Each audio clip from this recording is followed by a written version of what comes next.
ਤਿੰਨ ਤਰੀਕੇ ਭੈਣ ਨੂੰ ਤੰਗ ਕਰਨ ਦੇ ਕਿਹੜੇ ਨੇ? ਇੱਕ ਜੁੰਡੇ ਪਟਣ ਵਾਲੇ ਤੇ ਦੂਜੇ ਕਿੰਨੇ ਭਰਾ ਈ? ਭਰਾ ਹੈ ਨਹੀਂ ਮੈਂ ਖਾਲੀ ਭਰਾ ਹਾਂ। ਤੂੰ ਖਾਲੀ ਭਰਾ ਹੈ, ਇਸੇ ਤੋਂ ਭੈਣ ਨੂੰ ਤੰਗ ਸਲਾਮ ਕਰਨ ਆਏ ਹੋ?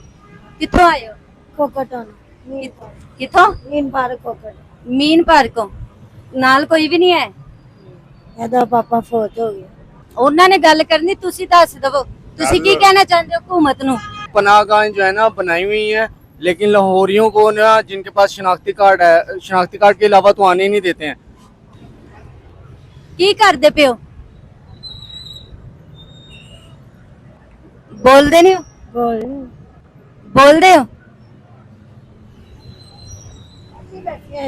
ਉਂਝ ਬੈਠੇ ਹੋ, ਸਲਾਮ ਕਰਨ ਆਏ ਹੋ?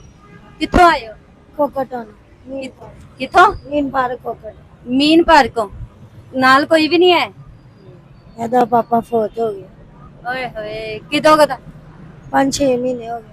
5-6 ਮਹੀਨੇ ਹੋ ਗਏ ਨੇ। ਤੇ ਕੀ ਕਰਦੇ ਹੋ? ਸਦਾ ਕਰਕੇ ਗੁਜ਼ਾਰਾ ਕਰਨਾ। ਸਦਾ ਕਰਕੇ ਗੁਜ਼ਾਰਾ ਕਰਦੇ।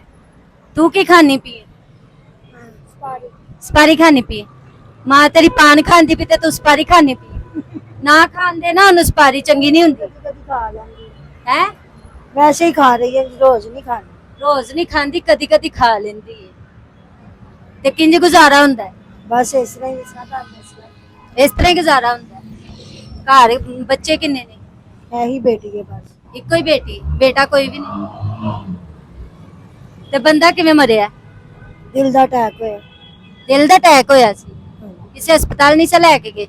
ਲੈ ਕੇ ਗਏ ਸੀ, ਕਹਿੰਦੇ ਇੱਕੋ ਦਮ ਹੀ ਪਹਿਲਾਂ ਹੀ ਹੋਇਆ ਦਿਲ ਦਾ ਅਟੈਕ। ਇੱਕ ਪਹਿਲੇ ਅਟੈਕ 'ਚ ਹੀ ਮਰ ਗਏ? ਤੇ ਉਸ ਤੋਂ ਬਾਅਦ ਫਿਰ ਕਿਵੇਂ ਘਰ ਦਾ ਖਰਚਾ ਚੱਲਦਾ ਪਿਆ? ਬੱਚਿਆਂ ਨੂੰ ਕਿਵੇਂ ਸਾਂਭੇ? ਸਕੂਲ ਪੜ੍ਹਦੀ ਨਹੀਂ? ਪੜ੍ਹਦੀ? ਐਡੀ ਸੋਹਣੀ ਬੱਚੀ ਹੈ ਤੇ ਸਕੂਲ ਨਹੀਂ ਪੜ੍ਹਦੀ?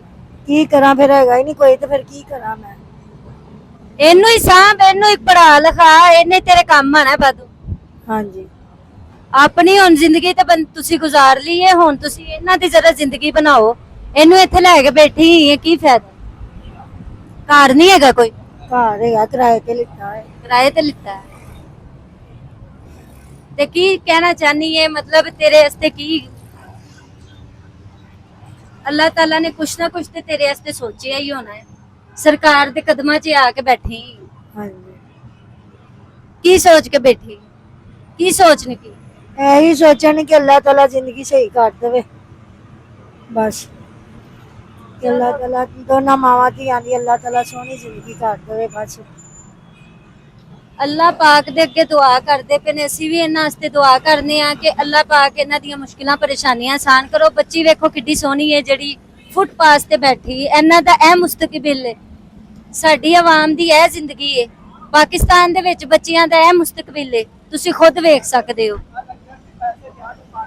ਐਡੇ ਸੋਹਣੇ ਬੱਚੇ ਨੇ, ਇਹਨਾਂ ਨੂੰ ਪੜਾਇਆ ਜਾਏ, ਲਿਖਾਇਆ ਜਾਏ। ਸਾਡੀ ਜ਼ਰਾ ਹਕੂਮਤ ਵਾਸਤੇ ਦਰਖਾਸਤ ਹੈ, ਹਕੂਮਤ ਅੱਗੇ ਦਰਖਾਸਤ ਹੈ ਕਿ ਇਹਨਾਂ ਦੇ ਬਾਰੇ 'ਚ ਕੁਝ ਸੋਚਿਆ ਜਾਏ। ਸਕੂਲ ਪਾਇਆ ਵੀ ਨਹੀਂ ਕਦੀ? ਨਹੀਂ ਹਲੇ, ਇਹਦਾ ਤਾਂ ਪਾਪਾ ਥੋੜੇ ਦਿਨ ਹੀ ਹੋ ਗਏ ਫੌਤ, ਦੱਸਿਆ ਨਹੀਂ ਮੈਂ, ਮਹੀਨੇ ਇੰਨੇ ਹੋ ਗਏ ਨੇ। 6 ਮਹੀਨੇ? ਹਾਂਜੀ ਚਲੋ ਕੋਈ ਨਹੀਂ, ਅੱਲਾਹ ਪਾਕ ਤੁਹਾਡੀਆਂ ਵੀ ਸੁਨੇਗਾ ਇਨਸ਼ਾਅੱਲਾ। ਆਮੀਨ ਸਮਾਨ। ਕੀ ਕਹਿੰਦੇ ਪਿਓ? ਮੈਂ ਕਿਹਾ 1500 ਰੁਪਇਆ ਮੰਗਦਾ, ਘਰ ਭੇਜ ਦਿੰਦਾ, ਘਰ ਭੇਜ ਦਿੰਦਾ ਹੈ? ਇੱਥੇ ਸੋਚਦਾ ਅੱਛਾ ਜੇ ਨੂੰ ਫਿਰ ਮੰਗਦਾ। ਅੱਛਾ, ਸਾਡੇ ਨਾਲ ਗੱਲ ਨਹੀਂ ਕਰਨੀ ਚਾਹੁੰਦਾ। ਤੁਹਾਡੇ ਮੇਰੇ ਨਾਲ ਗੱਲ ਨਹੀਂ ਕਰਨੀ ਚਾਹਤਾ? ਹਾਂ। ਮੇਰੇ ਨਾਲ ਗੱਲ ਕਰਨਗੇ ਤੇ ਤੁਹਾਡਾ ਉੱਥੇ ਆਵਾਮ ਦਾ ਲੋਕਾਂ ਨੂੰ ਪਤਾ ਲੱਗੇਗਾ ਕਿ ਕਿੰਨੀਆਂ ਮੁਸ਼ਕਿਲਾਂ 'ਚ ਨੇ। ਭਾਈ ਉਹਨਾਂ ਨੇ ਮੈਡਮ ਬਾਤ ਕਰਨੀ ਆ ਨਾ, ਉਹਨਾਂ ਨੇ ਗੱਲ ਕਰਨੀ, ਤੁਸੀਂ ਦੱਸ ਦਵੋ ਤੁਸੀਂ ਕੀ ਕਹਿਣਾ ਚਾਹੁੰਦੇ ਹੋ ਹਕੂਮਤ ਨੂੰ?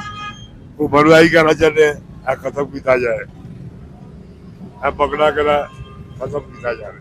ਤੇ ਕੀ ਹੋਇਆ ਜੇ ਪੈਰ ਤੇ? ਇਹ ਤਾਂ ਜੋਬਰ ਵੇਚਦਾ। ਛਾਪਰ ਵੇਚਦੇ ਹੋ? ਮਤਲਬ ਆਪਣੀ ਮਿਹਨਤ ਮਜ਼ਦੂਰੀ ਕਰਦੇ ਹੋ? ਹੁਣੇ ਵੇਚ ਕੇ ਘਰ ਨੂੰ। ਘਰ ਕਿੱਥੇ ਜੇ? ਪਾਰਟੀ ਕਿੰਨੇ ਬੱਚੇ ਨੇ? ਯਾਰ 4 ਬੱਚੇ ਨੇ। ਤੇ ਬੱਚੇ ਕੁੜੀਆਂ ਕਿੰਨੇ, ਮੁੰਡੇ ਆ ਕਿੰਨੇ ਨੇ? 2 ਮੁੰਡੇ 2 ਕੁੜੀਆਂ। 2 ਮੁੰਡੇ 2 ਕੁੜੀਆਂ। ਮੁੰਡੇ ਕਰਦੇ ਨੇ? ਇਹ ਗੱਲ ਨਹੀਂ, ਛੋਟੇ ਹੈਗੇ ਨੇ। ਛੋਟੇ ਨੇ ਅਜੇ? ਆਹੋ। ਤੇ ਕੁੜੀਆਂ? ਕੁੜੀਆਂ ਵੱਡੀਆਂ ਨੇ। ਕੁੜੀਆਂ ਵੱਡੀਆਂ? ਕੁੜੀਆਂ ਵੱਡੀਆਂ ਨੇ, ਮੁੰਡੇ ਛੋਟੇ ਨੇ। ਜਿਨ੍ਹਾਂ ਨੇ ਕਮਾਣਾ ਹੈ ਉਹ ਛੋਟੇ ਨੇ ਤੇ ਕੁੜੀਆਂ ਵੱਡੀਆਂ ਨੇ। ਕੋਈ ਗੱਲ ਨਹੀਂ, ਕੋਈ ਨਹੀਂ, ਅੱਲਾਹ ਪਾਕ ਬੈਠਾ ਹੈ, ਸਿੱਧਾ ਵੇਖਦਾ ਹੈ। ਹਾਂ। ਇੰਨੇ ਕੁਝ ਲੋਕੀ ਗੁਜ਼ਾਰਾ ਕਰਦੇ ਨੇ ਤੇ ਸ਼ੁਕਰ ਕਰਦੇ ਨੇ ਰੱਬ ਦਾ ਕਿ ਸਾਨੂੰ ਰੱਬ ਨੇ ਇੰਨੇ ਜੋਗਾ ਬਣਾਇਆ ਹੈ ਕਿ ਅਸੀਂ ਕਿਸੇ ਦੇ ਅੱਗੇ ਹੱਥ ਨਾ ਫੈਲਾਈਏ ਤੇ ਨਾ ਮੰਗ ਕੇ ਖਾਈਏ। ਇਹ ਤੁਸੀਂ ਵੇਖ ਸਕਦੇ ਹੋ ਬਾਬਾ ਜੀ ਆਪਣੀ ਮਿਹਨਤ ਮਜ਼ਦੂਰੀ ਕਰਕੇ ਇੱਥੇ ਰੋਟੀ ਕਮਾਉਂਦੇ ਪਏ ਨੇ ਤੇ ਆਪਣੇ ਬੱਚਿਆਂ ਵਾਸਤੇ ਵੀ ਲਿਜਾਂਦੇ ਨੇ, ਆਪ ਵੀ ਖਾਂਦੇ ਨੇ। ਤੇ ਹਕੂਮਤ ਅੱਗੇ ਜ਼ਰਾ ਇਲਤਜਾ ਹੈ ਕਿ ਇਹਨਾਂ ਦੀ ਆਵਾਜ਼ ਸੁਣੋ, ਇਹਨਾਂ ਦੀਆਂ ਮੁਸ਼ਕਿਲਾਂ ਪਰੇਸ਼ਾਨੀਆਂ ਆਸਾਨ ਕਰੋ, ਇਹਨਾਂ ਦਾ ਕੁਛ ਨਾ ਕੁਛ ਤੇ ਐਸਾ ਹੱਲ ਕੱਢੋ ਜਿਹੜਾ ਗਰੀਬ ਬੰਦਾ ਕਮਾ ਕੇ ਆਪਣੀ ਰੋਟੀ ਖਾ ਸਕੇ। ਹਾਂਜੀ ਜੀ ਬੋਲੋ, सुनाओ ਤੁਸੀਂ ਕੀ ਸੁਣਾਉਣਾ चाहते हो? अस्सलाम वालेकुम। वालेकुम सलाम। लाहौर में पनाह गाहें जो है ना बनाई हुई हैं, लेकिन लाहौरियों को ना जिनके पास शनाख्ती कार्ड है, शनाख्ती कार्ड के अलावा तो आने ही नहीं देते हैं। जिनके पास शनाख्ती कार्ड भी है उन लाहौरियों को पनाहगाह से बाहर कर देते हैं। कहते हैं लाहौर से बाहर वालों के लिए पनाहगाह है और लाहौर वालों के लिए जो है ना इसमें रिहाइश मना है। ਲਾਹੌਰ ਵਾਲਿਆਂ ਵਾਸਤੇ ਕਿਉਂ ਮਨਾ ਹੈ? ਲਾਹੌਰ ਵਾਲੇ ਕੀ ਜਿਹੜੇ ਆਂਦੇ ਨੇ ਜਿਨ੍ਹਾਂ ਦੇ ਘਰ-ਬਾਰ ਨਹੀਂ ਹੈ ਨੇ ਉਹਨਾਂ ਨੇ ਕਿੱਥੇ ਜਾਣਾ ਹੈ? ਅਗਰ ਪਨਾਹਗਾਹ ਦੇ ਵਿੱਚ ਉਹਨਾਂ ਨੂੰ ਨਹੀਂ ਐਂਟਰ ਹੋਣ ਦੇਣਾ। ये रिहाइश की सहूलतें होनी चाहिए। बाज़ औक़ात कुछ मेहमान गेस्ट वगैरह घर में आ जाते हैं तो इस वजह से कुछ लोग, इतने लोग फुटपाथों पे सो रहे हैं, उनके लिए पनाह गाहें बनी हुई हैं, लाहौर के अंदर बनी हुई हैं, लेकिन लोग फुटपाथों पर सोने के लिए मजबूर हैं। उन्हें अगर पनाह गाह में जाने की इजाज़त मिलेगी तो वो सुकून की नींद जो है ना सो सकेंगे रात के वक्त। ਕੀ ਕਰਨ ਆਇਆ ਇੱਥੇ?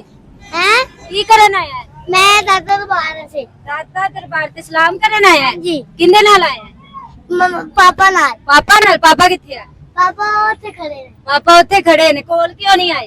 ਐ ਵੇ ਪਤਾ ਨਹੀਂ ਤੇਰੀਆਂ ਕਿੰਨੀਆਂ ਭੈਣਾਂ ਹੈ? ਦੋ ਤੰਗ ਕਰਨਾ ਉਹਨਾਂ ਨੂੰ? ਹਾਂਜੀ ਕਿੰਨਾ ਤੰਗ ਕਰਨਾ ਹੈ? ਬਹੁਤ ਬਹੁਤ ਤੰਗ ਕਰਦਾ ਹੈ। ਤਿੰਨ ਤਰੀਕੇ ਭੈਣ ਨੂੰ ਤੰਗ ਕਰਨ ਦੇ ਕਿਹੜੇ ਨੇ? ਹੈ ਇੱਕ ਜੁੰਡਾ ਪਟਨਾ ਨਾਲ ਅੱਛਾ ਤੇ ਦੂਸਰਾ ਇਹ ਦੂਸਰਾ ਮਾਰਨ ਵਾਲੇ ਮਾਰਨ ਵਾਲੇ। ਅੱਛਾ ਤੇ ਲੱਤ ਪਾਉਣ ਸੇ ਡਿੱਗਣ ਵਾਲੇ ਲੱਤ 'ਚ ਲੱਤ ਫਸਾ ਕੇ ਡੇਗਣ ਵਾਲੇ। ਤੇ ਜੇ ਭੈਣ ਤੈਨੂੰ ਤੰਗ ਕਰੇ ਤੇ ਉਹਨੂੰ ਵਿੱਚ ਪੇਟਾ ਮਾਰੋ ਉਹਨੂੰ ਫਿਰ ਚਪੇੜਾ ਮਾਰੋ। ਸਹੀ वही माता पोइम नहीं ते पोइम सुना नहीं आता नहीं आंदा? पढ़दा नहीं? नहीं स्कूल नहीं जांदा? ਜਾਂਦਾ जाना है? ਉੱਥੇ पोइम नहीं सिखांदे? नहीं क्यों नहीं सिखांदे? मैं सीखना नहीं ਤੇ ਸਿੱਖਿਆ ਕਰਨਾ। ਹੁਣ ਵੇ ਨਾ ਜੇ ਆਂਦਾ ਹੁੰਦਾ ਤੇ ਜਵਾਬ ਦੇਣਾ ਸੀ ਨਾ। हाँ ਹੈ देना सी ਤੇਰਾ ਸੀ ਨਾ। ਤੇ ਦੂਜੇ ਕਿੰਨੇ ਭਰਾ ਈ?